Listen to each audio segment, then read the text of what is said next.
ข่าวดีสำหรับคนอยากมีบ้านธนาคารอาคารสงเคราะห์มีสินเชื่อปลูกสร้างที่อยู่อาศัยบนที่ดินของตนเองอัตราดอกเบี้ยต่ำยื่นกู้ตั้งแต่3 มีนาคมถึง30 ธันวาคม 2568 อนุมัติและทำนิติกรรมภายใน 30 ธันวาคม 2568 ผ่อนสบายสูงสุด 40 ปี กรณีทำประกันสินเชื่อดอกเบี้ยเดือนที่ 1-6 0.89% ต่อปี และกรณีไม่ทำประกันสินเชื่อดอกเบี้ย 1.29% ต่อปีวงเงินในโครงการมีจำนวนจำกัดติดต่อสอบถามที่ธนาคารอาคารสงเคราะห์สำนักงานสาขาแพร่ 054-621-490-5 ธนาคารอาคารสงเคราะห์ทำให้คนไทยมีบ้านดูแลผูกพัน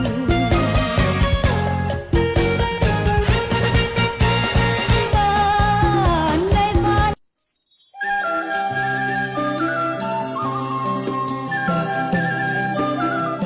เก้ายางแก่สุดโสมเสียหายคือผลผลิตน้อยการยางแห่งประเทศไทยสนับสนุนปลูกแตนไร่ละ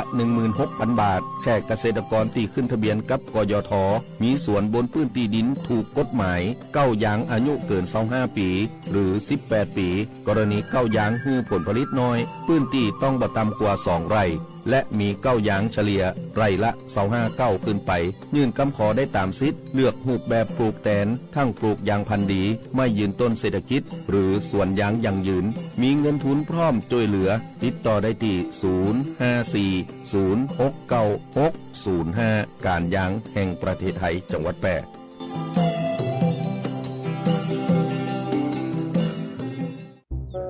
โอ้ยเบาไว้แสบหูแสบตาไปหมดแล้วนี่กายแต่นะฝุ่น PM 2.5 เนี่ยเต้ละเปื่อนแสงล่าโดยเฉพาะคนป่วยโรคตั้งเดินหายใจ หัวใจหอบหืดคนเฒ่าคนแก่กับละอ่อนน้อยนี่นะต้องระวังเป็นพิเศษเน้อเปื่อนเพราะฝุ่นนี่มันมีขนาดน้อยกว่าเส้นผมเฮาเป็นสาวเต่าปุ่นเน้อเฮาก็เลยต้องป้องกันด้วยการงดกิจกรรมที่ต้องอยู่กลางควงกลางแจ้งเหมือนใจหน้ากากอนามัย N95 เพราะจะหนากว่าหน้ากากอนามัยทั่วไปบ่ต้องกลัวหูดังแมบบ่ต้องกลัวบ้องงามเอาสุขภาพเฮาไว้ก่อนเน้อเปื่อนสีม้อยฝุ่น PM 2.5 ภัยร้ายติพอบะหันเตรียมให้พร้อมซ่อมให้ดีหัววิธีป้องกันภัยปรารถนาดีจากสำนักประชาสัมพันธ์เขต 3 กรมประชาสัมพันธ์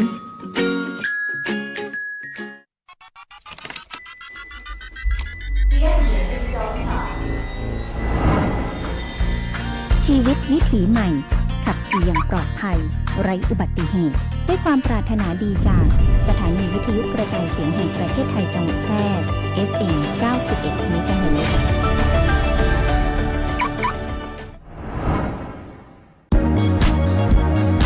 ครอบคลุมกว้างไกลสื่อสารฉับไวฟังสวทแพร่ FM 91 เมกะเฮิรตซ์กรมประชาสัมพันธ์สื่อรัฐพัฒนาคุณภาพชีวิตคนจังหวัดแพร่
สวัสดีเจ้าท่านผู้ฟังท่านผู้ชมตีเคารพฮัก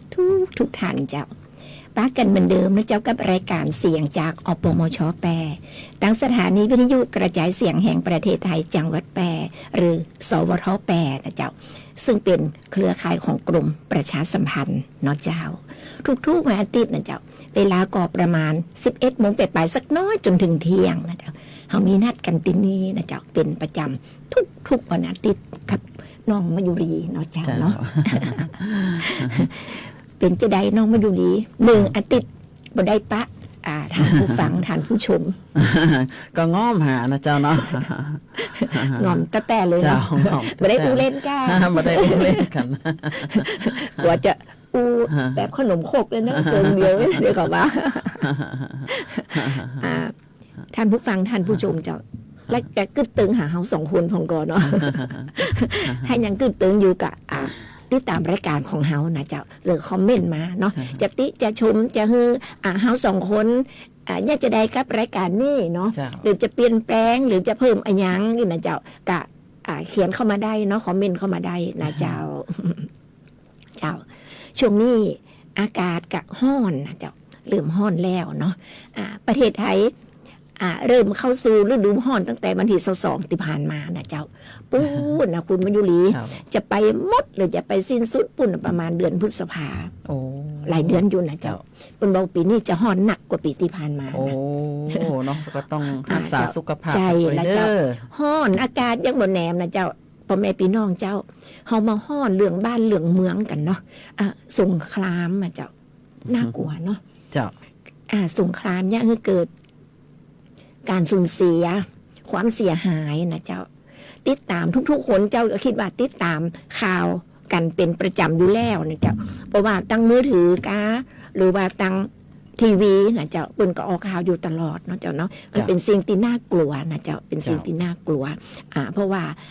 มีการตายกันนักเนาะตายกันนักเพราะฉะนั้นก็บ่อยากให้เกิดนะเจ้าประเทศไหนๆก็เหมือนกันนะบ่อยากให้เกิดนะเจ้าเนาะ เจ้าเอามาฟังข่าวแรกกันเลยเนาะเจ้าเนาะเป็นข่าวเกี่ยวกับสภาพดินฟ้าอากาศนะเจ้าเป็นข่าวพยากรณ์อากาศประจำวันเนาะเจ้าพยากรณ์อากาศประจำวันที่8 มีนาคมพุทธศักราช 2569ตั้งแต่เวลา 6 นาฬิกาวันนี้จนถึงเวลา 6 นาฬิกาวันพรุ่งนี้พยากรณ์อากาศ24 ชั่วโมงตั้งหน้าประเทศไทยตอนบนมีอากาศร้อนในตอนกลางวันแต่ยังคงมีฝนฟ้าคะนองกับลมกระโชกแห้งเกิดขึ้นได้บางพื้นที่เนื่องจากความกดอากาศต่ำเนื่องจากความร้อนปกคลุมประเทศไทยตอนบนประกอบกับมีลมใต้และลมตะวันออกเฉียงใต้พัดนำความชื้นจากทะเลจีนใต้และอ่าวไทยเข้ามาปกคลุมประเทศไทยตอนบนในขณะนี้ประเทศไทยตอนบนมีอากาศร้อนขอให้ประชาชนในบริเวณดังกล่าวระวังอันตรายจากฝนฟ้าคะนองและลมกระโชกแห้งไว้ตัวนะเจ้าสำหรับภาคใต้ยังคงมีฝนฟ้าคะนองเกิดขึ้นในระยะนี้เนื่องจากลมตะวันออกและลมตะวันออกเฉียงใต้พัดปกคลุมอ่าวไทยภาคใต้และทะเลอันดามันโดยบริเวณอ่าวไทยตอนบนมีคลื่นสูง 1-2 เมตรบริเวณที่มีฝนฟ้าคะนองคลื่นสูงมากกว่า2 เมตรขอให้ชาวเรือบริเวณอ่าวไทยและทะเลอันดามันหลีกเลี่ยงการเดินเรือในบริเวณที่มีฝนฟ้าคะนองไว้ตัวนะเจ้าอันหนึ่งในช่วงวันที่11ถึงวันที่13 2569บริเวณประเทศไทยตอนบนจะมีพายุฤดูร้อนเกิดขึ้นโดยมีลักษณะของพายุฝนฟ้าคะนองลมกระโชกแห้งมีลูกเห็บตกและฝนตกหนักเป็นบางพื้นที่รวมถึงฟ้าผ่าที่อาจจะเกิดขึ้นได้บางพื้นที่เนื่องจากบริเวณความกดอากาศสูงหรือมวลอากาศเย็นจากประเทศจีนจะแผ่ลงมาปกคลุมภาคเหนือตอนบนภาคตะวันออกเฉียงเหนือและทะเลจีนใต้ส่งผลจะยะฮือลมใต้และลมตะวันออกเฉียงใต้ พัดนำความชื้นเข้ามาปกคลุมภาคตะวันออกเฉียงเหนือภาคกลางภาคตะวันออกและอ่าวไทยในขณะที่ประเทศไทยตอนบนมีอากาศร้อนฝุ่นละอองในระยะนี้ภาคเหนือภาคกลางรวมถึงกรุงเทพมหานครและปริมณฑลมีการสะสมฝุ่นละอองหรือหมอกควันอยู่ในเกณฑ์ปานกลางถึงค่อนข้างมากเนื่องจากมีการระบายอากาศอยู่ในเกณฑ์อ่อนถึงปานกลางพยากรณ์อากาศบริเวณภาคเหนือมีอากาศร้อนในตอนกลางวันโดยมีฝนฟ้าคะนอง10%ของพื้นที่กับมีลมกระโชกแห้งบางแห่งส่วนมากบริเวณจังหวัดแม่ฮ่องสอนเชียงใหม่ลำพูนสุโขทัย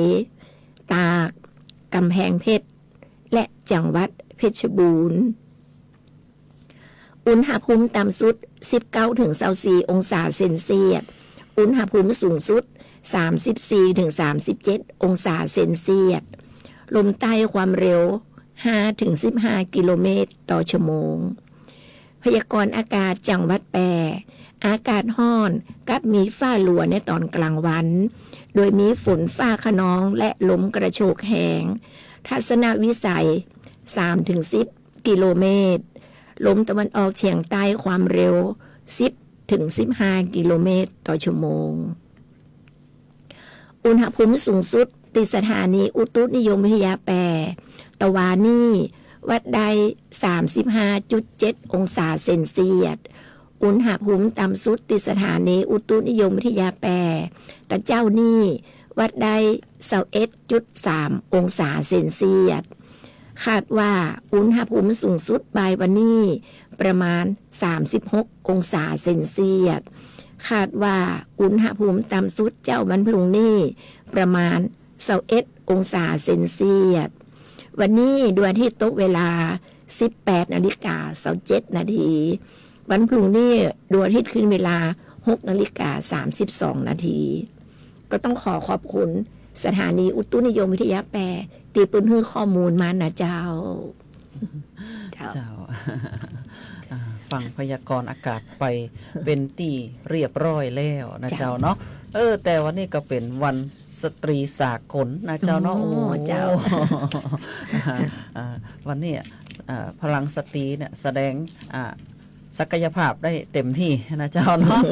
มันเป็นวันสตรีสากลนะเจ้าเนาะแสดงตั้งดีค่ะ เจ้า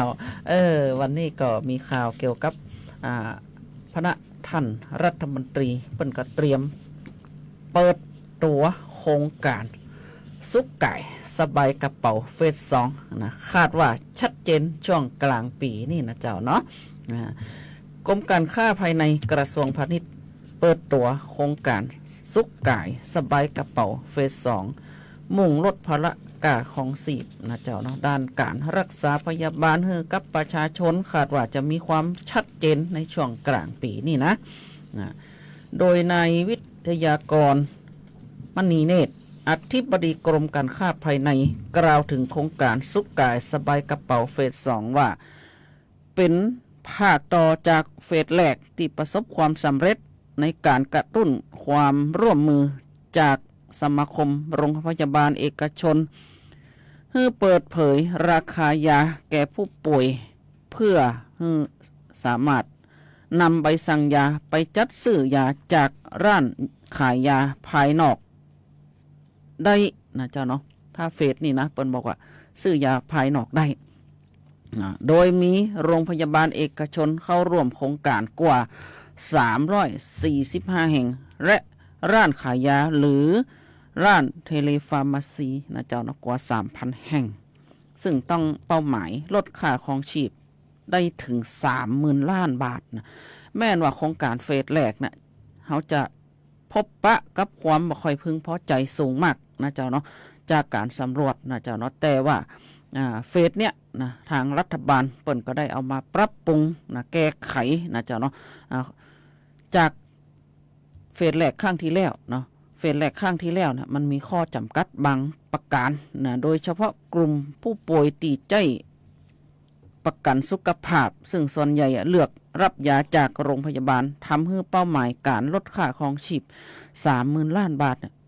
เป็นไปได้ตามที่คาดการไว้นะเจ้าเนาะจากการร่วมมือหลายภาคส่วนที่เกี่ยวข้องจึงเป็นที่มาของการพัฒนาโครงการสุขกายสบายกระเป๋าเฟส 2 ที่จะเข้ามาแก้ปัญหาดังกล่าวนะนอกจากประเด็นการจ่ายประกันสุขภาพแล้วก็มีแหมปัญหาหนึ่งที่ปะก็คือ ใบสั่งยาที่ขาดมาตรฐานโดยเฉพาะใบสั่งยาที่เขียนด้วยลายมือซึ่งบางครั้งบ่สามารถนำไปจัดซื้อยาได้จึงมีการหาหรือแล้วก็เห็นพ้องต้องกันนะถึงความจำเป็นในการจัดทำใบสั่งยามาตรฐานขณะนี้อยู่ในขั้นตอนการศึกษาออกแบบและคาดว่าจะได้ข้อสรุปภายในสิ้นเดือนมีนาคมนี้สำหรับผู้ป่วยที่ใจบัตรประกันสุขภาพหรือว่าใจของประกันสังคมนะเจ้าเนาะตอนนี้เปิ่นก็จะมีการปรับปรุงนะเจ้าเนาะเจ้าก็เอามาฝากกับพ่อแม่พี่น้องนะเจ้าเนาะเกี่ยวกับสุขกายสบายกระเป๋าเฟส 2นะเจ้า ถ้ามันมีขึ้นมาแหมก็ดีแต่นะเจ้าเนาะเกี่ยวกับการซื้อยานี่นะเจ้าเนาะบางครั้งเนี่ยนะเปิ้นบอกว่าการซื้อยาเนี่ยบางร้านเปิ้นก็ว่าไม่ได้เข้าโครงการนะก็ไปซื้อบ่ได้นะบางครั้งเนี่ยหมอเปิ้นสั่งยามาแล้วนะเจ้าสั่งยามาจากโรงพยาบาลมาฮือมาเอาร้านนี้บางครั้งยามันขาดนี่นะเจ้าเนาะขาดก็จำเป็นต้องกลับไปเอาที่โรงพยาบาลต่อไอ้เนาะก็เลยเนี่ยคือว่าการรอคอยมันก็เป็นการรอคอยตีเมินแหมถึงแม้นว่าทางอสมเนี่ยเปิ้นก็จะมีอสมไรเดอร์ส่งยาถึงบ้านแต่ก็ยังบ่ดีเต่าที่ควรแต่อสมเนี่ยดีหมดอะนะไปหับยาหมดอะแต่การขาดแคลนยานะเจ้าเนาะการขาดแคลนยาอย่างเช่นคนที่เป็นโรคความดันเบาหวานอย่างมันเนี่ยเปิ่นเอายาตัวเดิมอย่างนี้นะเจ้าเนาะเปิ่นก็ตรวจแล้วเปิ่นก็กลับบ้านนะกลับบ้านบางคนก็บ่ได้ไปตรวจนะเปิ่นก็ฮืออสมเนี่ยเป็นไรเดอร์นะเจ้าเนาะมันเป็นโครงการของรัฐบาลเนี่ยไรเดอร์ยาอสมไรเดอร์ไปรับยาแทนนี่นะเจ้าเนาะไปหักไปส่งแต่คนป่วยนะเจ้าเนาะถึงแม้แม่บ้านจะอยู่ไกลก็จำเป็นจะต้องไปหักไปส่งนะไปส่งเจ้าเพราะเป็นโครงการของรัฐบาลเจ้าเนาะเขามาฟังข่าวของจังหวัดแปรกันเนาะเจ้าเนาะมาฟังข่าวของผู้ว่าราชการจังหวัดแปรนะเจ้าผู้ว่าราชการจังหวัดแปรเปิ่นสั่งตรวจเข้มราคาสินค้าพลังงานและกำกับผู้ประกอบการนะเจ้าคือร้านค้านะผู้ประกอบการร้านค้าคือปฏิบัติตามกฎหมายอย่างเคร่งครัดนะเจ้ามาฟังรายละเอียดกันเนาะเจ้าเนาะช่วงนี้นะจะข้าเจ้าเจือแน่เนาะว่าพ่อแม่พี่น้องหรือทุกๆคนนะเจ้าทุกๆคนคงจะหู้และคงจะทราบกันดีเนาะว่ามีเหตุการณ์ร้ายๆอย่างเกิดขึ้นแต่ข้าเจ้าเกินไปตะกี้แล้วนะเจ้าเนาะเป็นการสงครามอย่างนี้นะฮะเนาะก็คงจะหู้นะเจ้าเนาะหลายๆคนก็คงจะหู้ว่าอย่างเกิดขึ้นพ่องเนาะเจ้าซึ่งมันเป็นเหตุการณ์ที่เกิดขึ้นเนี่ยมันเป็นเหตุการณ์ร้ายแรงนะเจ้าให้ร้ายแรงสู้รบกันเนาะเจ้าเนาะและเป็นสิ่งที่น่ากลัวหันในภาพหันในทีวีหันอย่างนั้นมันเป็นน่ากลัวมันหดหูนะเจ้าสำหรับพระเจ้าน่ากลัวแต่เลยนะเจ้าเพราะว่ามันมีการสูญเสียเนาะมีการสูญเสียและความเสียหายเกิดขึ้นนะเจ้า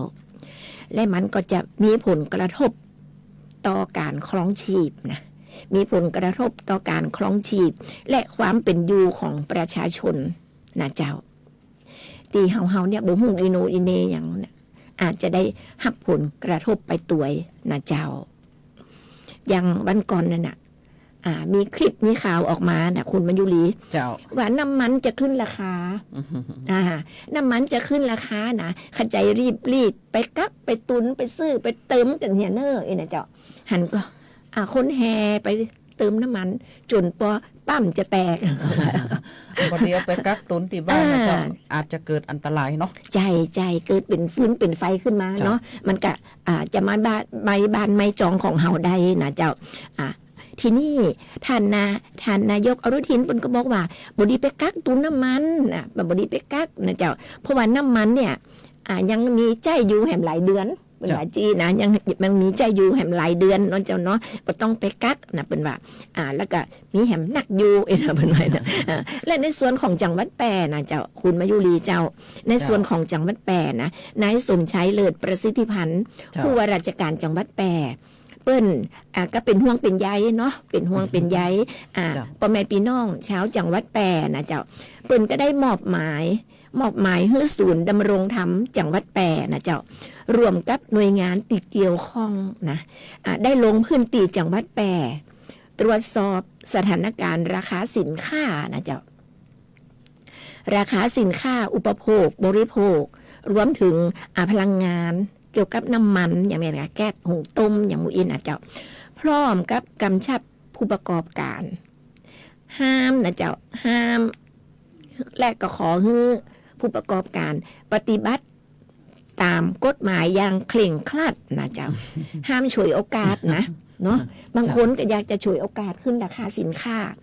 กักตุนสินค้าไว้อย่างนี้นะเจ้าท่านผู้ว่าราชการจังหวัดแปรเป็นบอกว่าห้ามฉวยโอกาสขึ้นราคาห้ามกักตุนสินค้านะเจ้าเป็นบอกว่าและจะต้องติดตามนะเจ้าติดตามแล้วก็ติดประกาศนะติดป้ายตัวนะเจ้าติดป้ายแสดงราคาสินค้าตัวเนยนะเจ้าบอกให้ชัดเจนเลยนะเจ้าว่าแก๊สหุงต้มเนี่ยอยากติดยังได้ภาพนะเจ้าว่าถังละต่อได้เนาะเจ้าเนาะจะต้องติดให้ชัดเจนนะความชัดเจนเพื่อความเป็นธรรมแก่ผู้บริโภคนะเจ้าและด้วยผลตรวจสอบปรากฏว่านะผลตรวจสอบสินค้านะเจ้าตียัง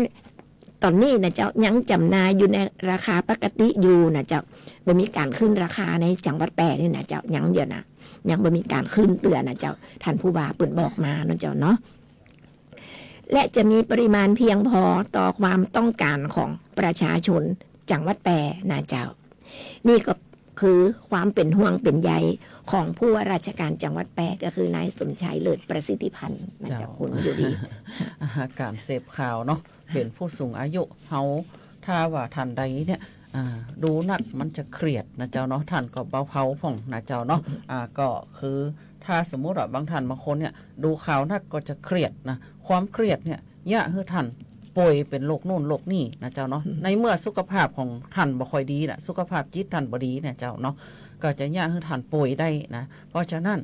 การเสพข่าวนะเจ้าเนาะท่านก็เสพข่าวพอสมควรเลือกเสพนะเจ้าเนาะเลือกเสพจะไปเครียดด้วยเปิ้นนะเจ้าเนาะท่านก็ต้องคิดว่าผืนไทยผืนประเทศไทยของเฮาเนี่ยพระเจ้าอยู่หัวทุกพระองค์ที่เปิ้นรักษาผืนแผ่นดินไทยของเฮามาให้ลูกหลานเฮาได้อยู่จนถึงปัจจุบันเนี่ยบารมีเปิ้นคุ้มครองเฮาอยู่แล้วองค์พระสยามเทวาธิราชเนี่ยเปิ้นรักษาปกป้องผืนแผ่นดินไทยเฮาบ่ให้สิ่งชั่วร้ายเข้ามาทำร้ายประเทศไทยของเฮาได้นะเจ้าเนาะท่านก็บอดี้ไปเครียดจนเกินไปนะเจ้าเนาะบางท่านบางคนปอุ้ยไม่อุ้ยหลายคนนะเครียดนะเจ้าเนาะเครียดเจ้าจากตีเจ้าไปลงพบปะเนาะเป็นอสมแล้วก็เป็นCGแล้วก็ไปทีมกับหมอครอบครัวเนี่ยหลายท่านหลายคนเปิ้นเครียดกันนะเจ้าเนาะโดยเฉพาะบางคนเนี่ยที่มีลูกเป็นทหารเนี่ยเจ้าเปิ้นเครียดมากเลยนะเฮาทีมเฮาก็ต้องเข้าไปรักษาเยียวยาจิตใจเจ้าเนาะเจ้าก็ต้องเสพข่าวดีอันไหนที่บ่สมควรจะเสพก็บ่ต้องเสพนะเจ้าก็ปล่อยวางไว้นะเจ้าเนาะปล่อยวางของเนาะเกี่ยวกับการสู้รบเนี่ยปล่อยวางของท่านต้องคิดว่าพระเจ้าอยู่หัวของประเทศไทยเฮาเนี่ยทุกพระองค์นะเจ้าเปิ้นนำพาประเทศไทยเฮารอดพ้นจากพยันอันตรายและองค์พระสยามเทวาธิราชเจ้า เปิ้นรักษาคุ้มครองประเทศไทยของเฮามาตั้งแต่สมัยไหนมาแล้วนะเจ้าเนาะเจ้า เสพข่าวนักเครียดนักระวังเป็นโรคซึมเศร้านะจะเป็นไบโพล่าใจเป็นหลายๆโรคเนาะหัวใจโรคเดียวหลายๆโรคนะเจ้าเพราะฉะนั้นก็ควรปล่อยวางอันไหนตีทิ้งได้ก็ทิ้งอันไหนที่เป็นขยะก็ทิ้งไปเลยนะอย่าบ่ต้องเก็บมาคิดนะเจ้าอย่าให้เสียสุขภาพจิตเฮาบ่ได้นะเจ้าเนาะเจ้าช่วงนี้ขอเบรกเนาะขอเบรกฟังเพลงมวลๆจากรายการเราสิ่งที่น่าสนใจจากรายการสักกั๊มนะเจ้าแล้วก็ช่วงหลังเฮามาฟังข่าวกันต่อแห่งเจ้าเจิญเจ้า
เจ้า ท่านผู้ฟังท่านผู้ชมกำลังให้เกียรติติดตามรับฟังรับชมรายการเสียงจากอปมช.แปรทางสถานีวิทยุกระจายเสียงแห่งประเทศไทยจังหวัดแปรหรือสวท.แปรนะเจ้าท่านผู้ฟังท่านผู้ชมเจ้าถ้าบ้านของท่านหรือชุมชนของท่านมีงานเนาะติดจะเฮือทางรายการของเฮาหรือข้าเจ้าสองคนจะประชาสัมพันธ์หรือเป็นกระบอกเสียงเฮือนะเจ้าเจิญส่งมาได้นะเจ้าตีข้าเจ้าพัฒนันกันกาหรือคุณมายุรีเจ้าหรือจะฝากไปติสวท.แปรก็ได้นะเจ้าฝากเฮือรายการอปมช.แปรเนาะเจ้าเนาะเสียการใช้จ่ายกับคุณมายุรีเจ้าบ่เสียเอามาฝากได้เนาะเจ้าบ่เสียการใช้จ่ายฟรีนะเจ้าเพลงมันม่วนจากรายการจบไปแล้วเพลงอันอย่างก็เจ้าคุณมายุรีเพียงคำเดียวจากแจ้ดนุพลแก้วการเจ้าร้องเจ้าเนาะแฟนรายการขอมาเนาะจัดฮือละเนอเจ้าเขาก็มาถึงข่าวของป้องกันนะเจ้าเนาะเปิ่นเร่งประสาน17จังหวัดภาคเหนือเฝ้าระวังสถานการณ์ไฟป่าหมอกควันและฝุ่น PM 2.5 อย่างใกล้ชิดนะเจ้าเนาะหากเกิดไฟป่าให้เร่งเข้าควบคุมและทำแนวกันไฟเพื่อให้ไฟป่าในวงจำกัดนะเจ้าเนาะสมมติว่าไม่ปุ๊บเนี่ยเปิ่นให้เร่งเข้าไปดับเลยนะเจ้าเนาะบ่ให้ขยายวงกว้างไปไหนนะเจ้าเนาะเปิ่นก็เพิ่ม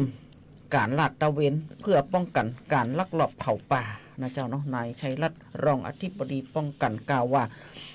เพื่อให้การดำเนินการติดตามสถานการณ์และแก้ไขปัญหาไฟป่าหมอกควันฝุ่น PM 2.5 เป็นไปอย่างมีประสิทธิภาพจึงขอเน้นย้ำให้ทุกจังหวัดเฝ้าระวังติดตามสถานการณ์สภาพอากาศรวมถึงปัจจัยเสี่ยงต่างๆที่เป็นแหล่งกำเนิดของฝุ่น PM 2.5 ในพื้นที่อย่างต่อเนื่อง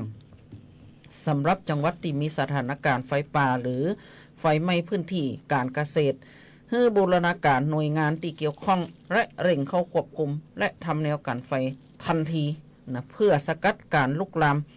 ให้อยู่ในวงจำกัดรวมทั้งประสานอำเภอกำนันผู้ใหญ่บ้านองค์กรปกครองส่วนท้องถิ่นตำรวจและหน่วยงานที่เกี่ยวข้องเพิ่มความเข้มข้นในการลาดตระเวนเพื่อป้องกันและลักลอบเผาในพื้นที่พร้อมกันนี้ขอให้จังหวัดและศูนย์ป้องกันบรรเทาสาธารณภัยทำแนว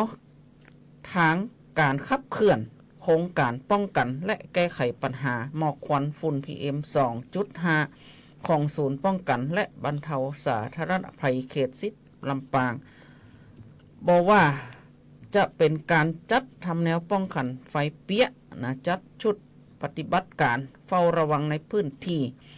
การฝึกอบรมเครือข่ายภาคประชาชนโดยสามารถนำไปปรับใช้ดำเนินการในพื้นที่ของตนเองได้ตามความเหมาะสมรวมถึงบูรณาการร่วมกับทุกภาคส่วนให้เข้ามามีส่วนร่วมนะในการป้องกันแก้ไข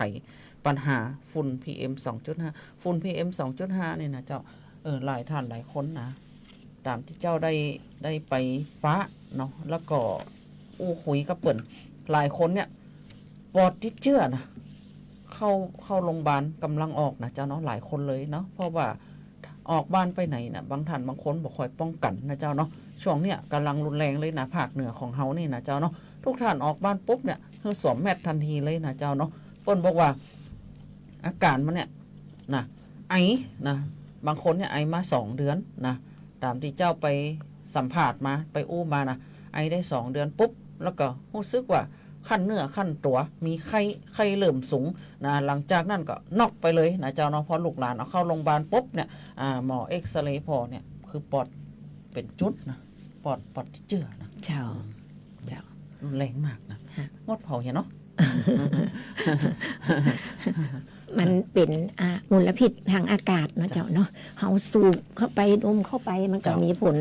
อันตรายจากการ หายใจเนาะเจ้าเนาะในเมื่อคุณมายุรีได้พูดถึงเรื่อง PM 2.5 เนาะปีก็จะมีหน้ากากอนามัยนะจ๊ะขอเสริมน้อยนะเจ้าเนาะหน้ากากอนามัยที่ป้องกันฝุ่น PM 2.5 นะเจ้ามันมีหลายแบบนะหน้ากากนี่มันมีหลายแบบนะท่านผู้ฟังท่านผู้ชมเจ้าหน้ากากที่ได้มาตรฐานก็คือ N95 นะเจ้า เปิ้นจะมีเขียนติดไว้เนาะข้างกล่องหรือข้างซองนะเจ้าหน้ากากมาตรฐานก็คือ N95 อันนี้สามารถกรองฝุ่นละอองขนาดเล็กได้ถึง 95% นะเจ้าเพราะฉะนั้นถ้าท่านพ่อแม่พี่น้องจะซื้อหน้ากากอนามัยนะเจ้ามาใจนะเจ้าก็ต้องพอนะเจ้าพอข้างหรือว่าถามคนขายเอา N95 นะ N ภาษาอังกฤษนะเจ้า N95 นะเจ้า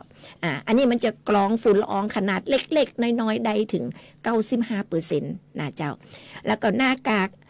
อย่างอื่นมันก็ลดลงไปนะเจ้าเนาะหน้ากาก KF94 ก็สามารถกรองฝุ่นละอองได้ 94% KF80 ก็สามารถกรองได้ 80% อีนะเจ้า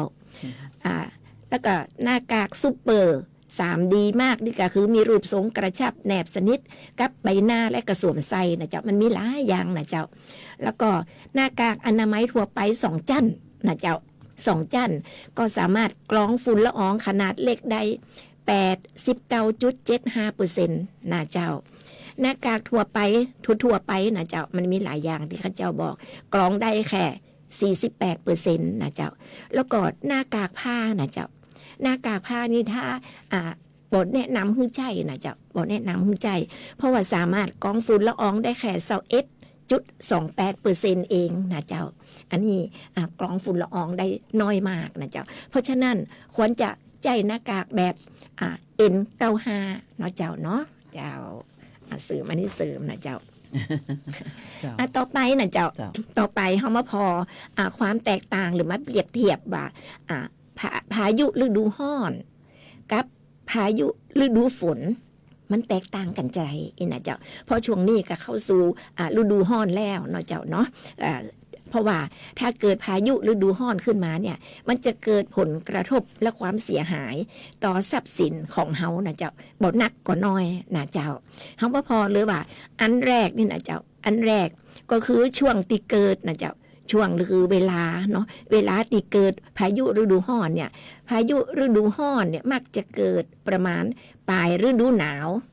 ที่ผ่านมานี่นะเจ้าปลายฤดูหนาวถึงฤดูร้อนและเกิดแบบฉับพลันมาเร็วไปเร็วนะเจ้าเหมือนกับต่างจังหวัดที่เกิดขึ้นมาแล้วเนาะเชียงใหม่ลำพูนกับทางอีสานกะอันนี้ก็เกิดขึ้นมาแล้วนะเจ้าส่วนพายุฤดูฝนช่วงเวลาที่เกิดก็จะเกิดช่วงฤดูฝนเกิดต่อเนื่องกันนะเจ้าคือฝนตกต่อเนื่องแบบเป็นการสะสมน้ำฝนเนาะเจ้ามาพอสาเหตุหลักล่ะสาเหตุหลักที่เกิดพายุฤดูร้อนนะเจ้าก็เพราะอย่างที่เกิดฤดูร้อนนะเจ้าก็เพราะอากาศมันร้อนสะสมอากาศร้อนสะสมอบอ้าวนะเจ้าวันนี้อย่างมาร้อนแต่ร้อนบานเนาะอย่างนี้นะเจ้าอากาศร้อนนะเจ้าสะสมมันปะทะกับมวลอากาศเย็นนะเจ้าถึงเกิดพายุฤดูร้อนขึ้นนะเจ้าและสาเหตุหลักที่เกิดพายุฝนล่ะเนาะก็คืออิทธิพลของร่องมรสุมหรือยอมความกดอากาศต่ำอันนี้เป็นสาเหตุหลักของเกิดพายุฤดูฝนนะเจ้าต่อไปมาพอลักษณะเด่นและก็เห็นชัดเลยนะเจ้าของพายุฤดูร้อนลักษณะเด่นของพายุฤดูร้อนนี่ก็คือจะมีลมกระโชกแห้งนะเจ้ามีฟ้าผ่าและก็มีลูกเห็บตกนะเจ้าอันนี้คือพายุฤดูร้อนเนาะเจ้าลักษณะเด่นของพายุฤดูฝนก็คือจะมีฝนตกชุกเลยนะเจ้าตกหนักเลยเนาะบอกเว้นทั้งวันทั้งคืนตกขนาดหนักเลยนะเจ้าแล้วก็ตกแบบต่อเนื่องนะเจ้าสรุปแล้วก็จำง่ายๆเนาะเจ้าเนาะพายุฤดูร้อนเป็นพายุเด่นเรื่องลมแห้งและรุนแรงเกิดฉับพลันนะเจ้าจำง่ายๆนะเจ้าและพายุฤดูฝนก็เป็นพายุเด่นเรื่องปริมาณน้ำฝนน้ำฝนจะหนักนะเจ้าถึงแม้ว่าจะเป็นช่วงพายุฤดูร้อนหรือพายุฤดูฝนนะเจ้าหมู่เฮาพ่อแม่พี่น้องก็ต้องระมัดระวังนะเจ้าแล้วก็เตรียมพร้อม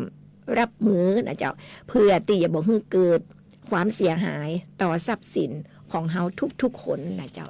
เพราะถ้าเกิดขึ้นก็มีความเสียหายแล้วก็ความรุนแรงเกิดขึ้นนะเจ้าเนาะเพราะฉะนั้นก็คือเตรียมรับมือกันไว้และป้องกันกันไว้นะเจ้าเจ้าก็ต้นไม้ใหญ่ๆมันอยู่ใกล้บ้านเนาะ ตัดได้ก็ตัดของเนาะ ติดรอลงเนาะตัดได้ถ้าเขาตัดบ่ได้หรือมันสูงเกินไปก็ไปแจ้งเทศบาล เจ้า แจ้งอบตก็ได้เนาะเปิ่นจะมีรถกระเช้านะเจ้ามาช่วยตัดฮือนะแจ้งไปเลยเจ้า กันมันฮักใส่บ้านเฮาเนาะ เจ้าเสาไฟฟ้าก็ดีเนาะคุณมายุรี เจ้า เสาไฟฟ้าพอแล้วมันเอียงก็มันเอ็นไปทางใดก็ไปแจ้งการไฟฟ้าได้นะเจ้าเจ้าหน้าที่เปิ่นมาญะฮือนะเจ้าเนาะ ป้องกันไว้ก่อนนะเจ้าเนาะ เจ้า เจ้าเอากลับมาอู้ถึงข่าวผู้ว่าแปรนะเปิ่นก็เข้าร่วมประชุมเกี่ยวกับแผ่นดินไหวนะแผ่นดินไหวนี่ตั้งจังหวัดแปรเฮานี่ก็บ่ใจค่อยจะรุนแรงเต่าตีควันนะเจ้าเนาะ แต่ถ้าเป็นตั้งเจียงไฮ้ตั้งพะเยาอย่างตั้งปุ่นจะรุนแรงมากนะเจ้าเนาะแต่ก็บ่ดีชะล่าใจนะเจ้าเนาะวันที่4มีนาคม2569ณห้องประชุมชัยบูรณ์สารการจังหวัดแปรนายสมชัยเลิศประสิทธิพันธ์ผู้ว่าราชการจังหวัดแปรก็เข้าร่วมประชุมกับกองอำนวยการป้องกันและบรรเทาสาธารณภัยผ่านระบบสื่ออิเล็กทรอนิกส์นะเจ้าหน้าติดตามสถานการณ์แผ่นดินไหวในประเทศไทยโดยมีนายศักดาวิเชียนศิลป์รัฐมนตรีช่วยว่าการกระทรวงมหาดไทยเป็นประธานในการประชุมนะเจ้าประเด็นในการประชุมก็คือระบบเตือนภัยนะเปิ่นเน้นเนาะเน้นระบบเตือนภัยเนี่ยมันจะส่งลิงก์ส่งข้อมูลเข้ามาในมือถือนะเจ้าเนาะก็เหมือนช่วงวางบอกกี่วันที่ผ่านมาเนี่ยจังหวัดแปรเฮาเนี่ยเปิ่นก็ส่งลิงก์เข้าในมือถือก็คือเกี่ยวกับฝุ่น PM 2.5 รุนแรงนะเจ้าเนาะเปิ่นก็มีการส่งลิงก์เตือนเข้ามาในมือถือนะเจ้าเนาะเหมือนเดียวกันเนี่ยนะเจ้าเนาะถ้าเกิดแผ่นดินไหวรุนแรงเนี่ยเปิ่นก็จะมีลิงก์เข้ามาเตือนเข้ามาในบนมือถือของเฮานะเจ้าเนาะท่านก็บ่ต้องตกใจนะเจ้าเนาะเปิ่นส่งเข้ามาในมือถือทันทีนะเจ้าเนาะเพื่อให้ทันต่อเหตุการณ์นะเจ้าเนาะเพื่อความรวดเร็วและก็การอพยพนะเจ้าเนาะความมั่นคงแข็งแรงนะเจ้าสั่งการให้ตรวจสอบความปลอดภัยของเขื่อนและสิ่งก่อสร้างขนาดใหญ่ที่อาจจะได้รับผลกระทบจากแรงสั่นสะเทือนความพร้อมเผชิญเหตุเตรียมศูนย์พักพิงชั่วคราวฮือพร้อมใจงานทันทีและจัดทำแผนเผชิญเหตุอย่างรอบคอบเพื่อลดการสูญเสียนะเจ้าเนาะในการนี้จังหวัดแปรได้สั่งให้หน่วยงานที่เกี่ยวข้องบูรณาการขอความร่วมมือและเฝ้าระวังสถานการณ์อย่างใกล้ชิดนะเพื่อความมั่นใจในความปลอดภัยแก่พี่น้องประชาชนนะเจ้าเนาะอันนี้ก็เป็นสิ่งที่ดีๆนะเจ้าเนาะเดี๋ยวนี้ทางรัฐบาลนะเจ้าเนาะเปิ่นก็เนี่ยลิงก์เข้ามานะเจ้าเนาะถ้าว่าเหตุเกิดที่ไหนเนี่ยมันจะมีการเตือนเข้ามาในมือถือจะเป็นเกี่ยวกับฝุ่น PM 2.5 ก็ดีเกี่ยวกับน้ำท่วมก็ดีเนาะมันจะเตือนเข้ามาในมือถือนะท่านไม่ต้องตกใจท่านเข้าไปอ่านเข้าไปพอนะเจ้าเนาะมันเป็นการเตือนเหตุก่อน24 ชั่วโมงนะเจ้าเนาะท่านก็จะเตรียมตัวได้ตันนะเจ้าเนาะน้ำจะท่วมนะ24 ชั่วโมงเนี่ยท่านก็อพยพทันทีเลยนะเจ้าเนาะทางราชการเปิ่นก็ส่งเจ้าหน้าที่มาจะเป็นทหารหรือว่าจะเป็นเจ้าหน้าที่ของเปิ่นก็เตรียมอพยพขนย้ายขนหนีนะเจ้าเนาะถ้าหากว่าพี่น้องอยู่ในตึกสูงๆถ้ามีการเกิดแผ่นดินไหวนะเปิ่นเตือนมาแล้วปุ๊บเนี่ยใจนี้ออกมาก่อนที่จะสูญเสียทรัพย์สินและก็สูญเสียชีวิตนะเจ้าเนาะเดี๋ยวนี้เทคโนโลยีมันก้าวไกลนะเจ้าเนาะเปิ่นเตือนเฮาก็เพื่อว่าจะให้เฮาเตรียมพร้อมนะเจ้าเนาะเตรียมพร้อมอพยพก็ที่สำคัญนะเจ้าที่สำคัญขอให้ท่านเตรียมกระเป๋าฉุกเฉินนะเจ้าเตรียมไว้เลยนะเจ้าเตรียมไว้ท่านแหละเนาะกระเป๋าฉุกเฉินก็มียากะคุณเป็นโรคอะไรอย่างก็เตรียมยาเตรียมไฟฉายเตรียมตีชาร์จแบตเตรียมเสื้อผ้าอย่างที่จำเป็นนั่นนะโดยเฉพาะผู้ที่ป่วยเป็นโรค NCD นะเจ้าเนาะยาท่านต้องกินเป็นประจำอยู่แล้วนะสปายไว้เนาะสปายไว้ท่านก่อนมันต้องสปายก็ได้คุณดูดิกระจัดใส่กระเป๋าไว้มันมีกระเป๋าคาดเอวเนี่ยมองกระเป๋าแกนใหญ่ๆน้อยก็ได้กระเป๋าคาดเอวจะใส่เสื้อผ้าสักชุด2 ชุดก้าอย่างนี้นะเตรียมไว้เวลาเขาเตือนมาปั๊บบิ่งเอากระเป๋าไปเลยเนาะกระเป๋าไปเลยไปก่อนเลยนะเจ้าเพราะฉะนั้นเตรียมกระเป๋าฉุกเฉินไว้นะเจ้าข้าเจ้ามีนะเจ้ากระเป๋าเตรียมไว้เจ้าช่วงนี้จะได้ฮะก็50 นาทีแล้วนะเจ้าเนาะเกือบจะหมดเวลาแล้วนี่เนาะ เอาแหมสักคราวก่อนเนาะ เจ้าเา ต่อไปเลยเนาะมันต้องเบรกแล้วเนาะเจ้าเนาะ บ่เบรกก็ เตรียม ได้นะ ข่าวไปเลยเจ้า เจ้า กู้กันเพลินเวลาก็จะงดแล้วนะเจ้า เนาะ นี่ก็ ก่อนที่เขาจะไปข่าวอื่นนี่ขออนุญาตทักทายแฟนรายการทั้ง8อำเภอก่อนนะเจ้าเนาะแล้วก็ทางหน้า Facebook ก่อนนะเจ้าเนาะทางหน้า Facebook นี่วันนี้เข้ามานักนะเจ้าเนาะเข้ามานักนะเจ้าเนาะสวัสดีเจ้าคุณการจนานี่เปิดฟังมาจากเชียงแสนพุ่นนะ โอ้ไก่เลยเจ้าเชียงแสนเป็นได้ของคุณมัจจุรีถามคุณเนาะ วางก่อนนี่แผ่นดินไหวนะ ใช่แผ่นดินไหวค่ะเป็นได้ของเปิ้นกระทบกระเทือนถึงเปิ้นก็รู้สึกก็ ก็คนบอกว่าบ้านหลั่นตั้งตึงเอานะเหมือนอย่างกับเขาเอาอันอย่างมาขวางลงนี่นะเจ้าเนาะเฮงๆเลยนะ ก็ขอให้ปลอดภัยเนาะดีขึ้นมีหนัก ส กว่า วัส นั้น ดีเจ้าคุณปวีนานะเจ้าเนาะตอนนั้นที่มันเกิดแผ่นดินไหวเนี่ยจุดส่วนกลางอยู่บ้านได้นะอำเภอแม่สายมานะ เจ้า สวัสดีเจ้าคุณพัฒนาโพธิมูลมาละปีบ่าวเฮาสวัสดีเจ้าคุณเดือนหรือวัฒนานนท์นะขอบคุณมากนะเจ้าดอกกุหลาบสวยๆสวัสดีเจ้าคุณพี่สุรีรัตน์นะสวัสดีค่ะคุณชาญกันกานะสวัสดีค่ะคุณปานอมอันนี้ฟังมาจากปุ่นนะจันทบุรีวะนะ โอ้โห แฟนรายการมาไกลนะวันนี้ เลยนะเจ้า ส ขอบ วัส คุณ ดี มาก เจ้า เล คุ ย ณป้าจำนงอินตาซุกอันนี้แฟนรายการประจำนะ เจ้า สวัสดีค่ะคุณสายน้ำบ่อไหลคืนนะเจ้าสวัสดีค่ะคุณจิรสิทธิ์นะเจ้าเนาะอันนี้ก็ฟังมาจากเชียงแสนเหมือนกัน สวัสดีค่ะคุณพี่อุดรฤทธิชัย สวัสดีค่ะคุณพี่อัมพานะเจ้าเนาะขอบคุณจัดนักจัดหลายนะเจ้าสำหรับคอมเมนต์ที่เปิ้นส่งกำลังใจมาให้กับหมู่เฮานะเจ้าเนาะเอาก็จะได้มาอู้ถึงข่าวเกี่ยวกับข่าวระวังภัยออนไลน์นะเจ้าเนาะตอนเนี้ยมาแห้งมากนะภัยออนไลน์เนี่ยนะเปิ้นหลอกซื้อสินค้าบริการเมื่อกี่วันเนี่ยขนาดว่าเป็นเจ้าหน้าที่คุ้มของผู้บริโภคนะกลุ่มของเจ้าเนี่ยเปิ้นสั่งซื้ออย่างสักอย่างเนี่ยผลปรากฏว่าได้กล่องมาเปิ้นใส่กล่องมาอย่างดีนะเตะออกมาแม่นตัวขี้หญ้านะเดี๋ยวนี้กำลังร้องเรียนกันนะเจ้าหน้าที่ซ้ำกำลังร้องเรียนกันอันนี้เจ้าหน้าที่จากจังหวัดแปดจังหวัดแปรเขานี่กะอยู่อำเภอ2นี่เปิ้นสั่งสินค้าเปิ้นสั่งสินค้ามาเขาก็ส่งมาแต่แกะออกมาเป็นขี้หญ้าเหี้ยมันบ่มีอย่างสักอย่างอยู่ในกล่องนะกับตอนนี้กำลังร้องเรียนกันจากสถิติเดือนกุมภาที่ผ่านมาเนี่ยพบว่าการหลอกซื้อสินค้าและบริการเป็นภัยออนไลน์ที่สร้างความเสียหายให้กับเหยื่อเป็นจำนวนมากนะโดยเป็นอันดับแรกนะสินค้าที่หลอกนะก็คือสินค้าทั่วไป2แฟชั่นแบรนด์เนมบางครั้งก็ไปซื้อสินค้าแบรนด์เนมมาก็ได้ของก๊อปปี้ของปลอมมาบางครั้งก็ซื้อเสื้อนะเสื้อละออนได้เสื้อคนใหญ่มาผ่องนะบางครั้งบางคนก็บ่ตรงปกเปิ้นหารเปิ้นขายปลาหมึกกะฮูน่ากินซื้อมาแล้วก็ได้รองเท้ามาข้างเดียวก็มีนี่นะเจ้าเนาะมันมีอาหารแล้วก็เครื่องดื่มนะมิจฉาชีพจะมาในรูปแบบ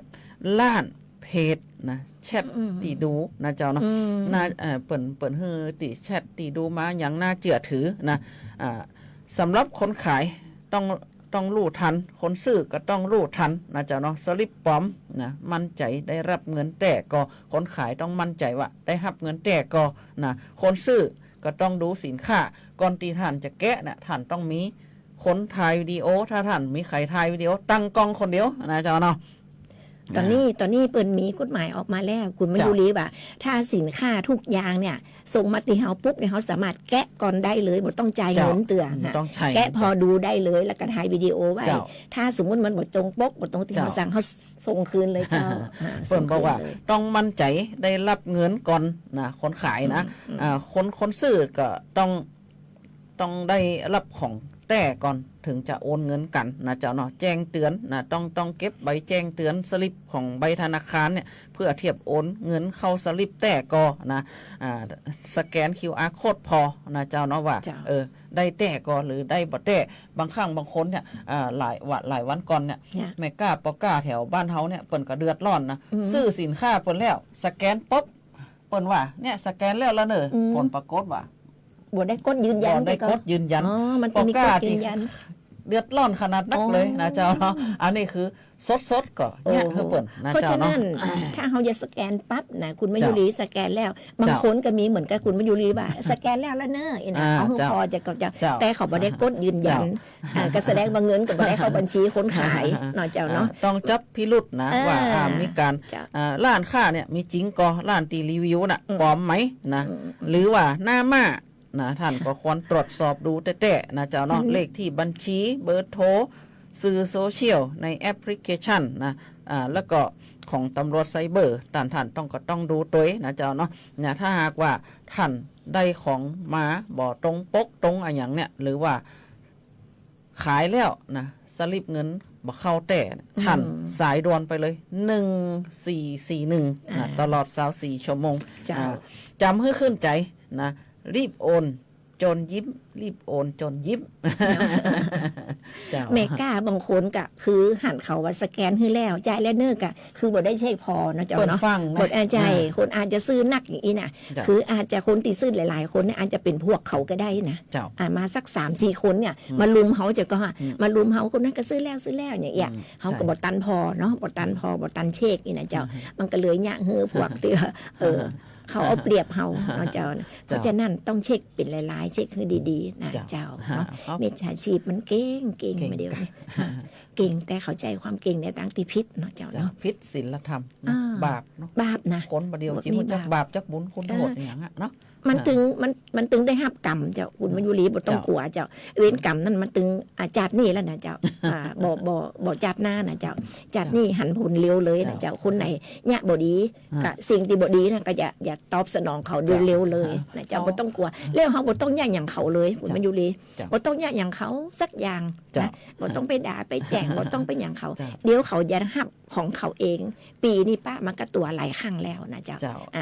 ปีบ่ย่างอย่างใครหรอกแต่ว่าเขาคนนั้นเขาก็จะหับกรรมไปเอง เจ้า นะ ก็ เจ้า ขอทักทายเพิ่มเติมนะ เจ้า สวัสดีเจ้าคุณทองอยู่วันชัยอันนี้เปิ่นฟังมาจากนี่นะบ้านสุพรรณ อ๋อ ปากแ มาสุพรรณนะเจ้าคุณทองอยู่เจ้าขอบคุณมากคุณทองอยู่เจ้ารู้จักกันอยู่ เดินทางมา เจ้า ถึงช่วงสุดท้ายรายการแล้วนะ ช่วงสุดท้ายของรายการ 58 แล้วเจ้าก่อนจากกันวันนี้นะเจ้าข้าเจ้าก็ขอบคุณนะเจ้าเนาะขอบคุณท่านผู้ฟังท่านผู้ชม ที่ได้ติดตามรับฟังรับชมรายการเสียงจากอปมชแปด้วยดีเสมอมานะเจ้าขอบคุณเจ้าหน้าที่สวทแปที่เคารพฮักทุกท่านเลยนะเจ้าที่ได้ชี้แนะสิ่งที่ดีๆเราอำนวยความสะดวกให้กับรายการเสียงจากอปมชแปด้วยดีเสมอมาเช่นกันนะเจ้าสำหรับวันนี้เวลาหมดเวลาเหี่ยแล้วข้าเจ้าพันธนันกันกา เจ้าข้าเจ้ามายุรีคือใจ เจ้า ข ต้องนำรายการเสียงจากอปมชแปกราบคืนไปก่อนนะเจ้าปะกันใหม่อาทิตย์หน้าเนาะเจ้าเนาะสำหรับวันนี้ขอบคุณแล้วก็สวัสดีเจ้า สวัสดีเจ้า